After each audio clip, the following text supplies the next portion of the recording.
Welcome to my channel. Please like, comment, share and subscribe. नमस्ते culinary artist cooking च्यानलको अर्को नयाँ एपिसोडमा यहाँहरूलाई स्वागत छ। आजको यस भिडियोमा सुपको धेरै प्रकारमध्ये अनियनको सुपको रेसिपी लिएर आएको छु। अनियन सुपलाई फ्रेन्चहरुको नेसनल सुपको रूपमा पनि लिइन्छ। फ्रेन्च अनियन सुप कसरी बनाउने यहाँहरू विस्तृत रूपमा जान्न चाहनुहुन्छ भने भिडियोलाई सुरुदेखि अन्त्यसम्म नछुटाई हेर्नुहुन अनुरोध गर्दछु। फ्रेन्च अनियन सुप बनाउनको लागि चाहिने इन्ग्रेडिएन्ट्सहरुमा जस्तै sliced onion, chop garlic, butter, flour, thyme, bay leaf, red wine र ब्राउन स्टक चाहिन्छ।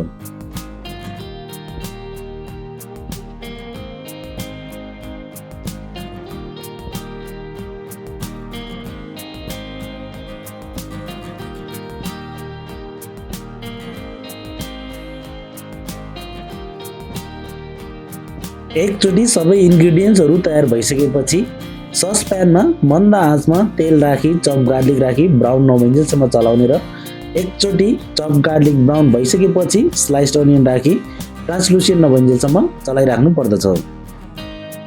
फ्रेन्च अनियन सुप बनाउँदा रु राखेर बनाइने हुनाले यसको कन्सिस्टेन्सी बाक्लो हुने गर्दछ।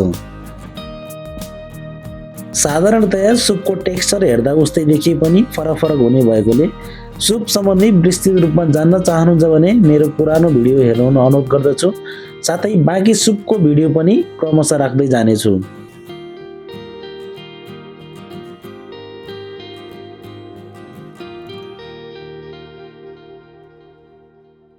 भिडियोमा देखिएको जस्तै यदि अनियन क्यारामलाइजेसन भइन्जेलसम्म चलाउँदा अनियनमा भएको स्वीटनेस रिलिज भई सुप टेस्टी बन्न मद्दत गर्दछ।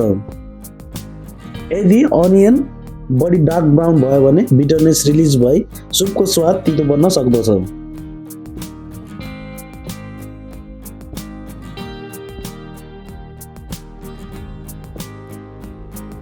अनियन क्यारामलाइजेसन भइसकेपछि थोरै बटर राखी मेल्ट भइसकेपछि फ्लावर राखी ब्राउन नभइन्जेलसम्म चलाउनु पर्दछ।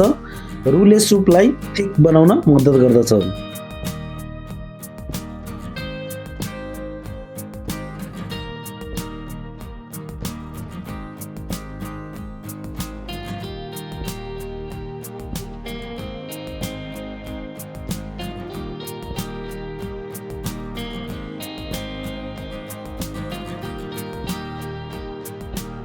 अनियन क्यारामलाइजेसन साथै रु ब्राउन भइसकेपछि रेड वाइनले डिग्लेजिङ गरिन्छ। वाइनको मुख्य काम सुपमा फ्लेभर बढाउन मद्दत पुर्याउँदछ। वाइनले डिग्लेजिङ गरिसकेपछि ब्राउन स्टक राखी चलाउनु पर्दछ। त्यसपछि थाइम, बे लिफ साथै सिजनिङ राखी ठिक नभइन्जेलसम्म मिडियम हिटमा पकाउनु पर्दछ। सुप बन्नको लागि लगभग 30 मिनेट समय लाग्दछ। ब्राउन स्टक कसरी बनाउने विस्तृत रूपमा जान्न चाहनुहुन्छ भने माथिको लिंकमा क्लिक गरी हेर्न सक्नुहुनेछ। सुपलाई क्लासिफिकेसन गर्दा on the basis of temperature wise hot cold, on the basis of consistency thin thick र नेसनल इन्टरनेसनल सुपको रूपमा क्लासिफिकेसन गर्न सकिन्छ। जहाँ थिन सुपलाई पास अनपास सुपको रूपमा क्लासिफिकेसन गर्न सकिन्छ भने थिक सुपलाई puree soup, creamy soup, velouté soup, chowder soup र बेक सुपको रूपमा क्लासिफिकेसन गर्न सकिन्छ।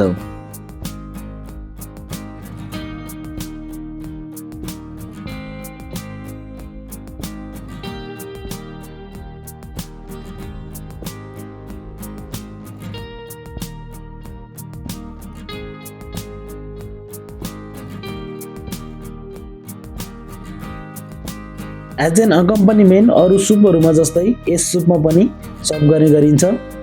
अरू सुपमा साधारणतया क्रुटोन्स, गार्लिक ब्रेड वा ब्रेड स्टिकलाई अन साइड सर्भ गर्ने गरिन्छ।